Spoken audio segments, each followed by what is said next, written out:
विधानसभा निवडणुकीपूर्वी अमित शहा आजपासून महाराष्ट्र दौऱ्यावर। महायुतीच्या जागा वाटपावरती होणार शिक्कामोर्तब।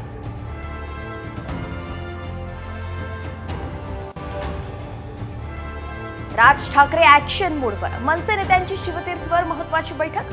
विदर्भ, मराठवाडा, पश्चिम महाराष्ट्र विधानसभेचा घेणार आढावा।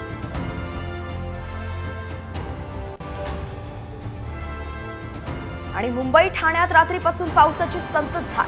सखल भागात साचलं पाणी। कोकण, मराठवाडा, विदर्भात मुसळधार पावसाचा अंदाज।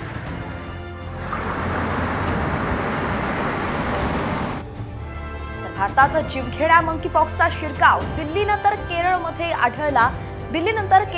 आढळला मंकीपॉक्सचा रुग्ण। काळजी घेण्याचं डॉक्टरांचं आवाहन।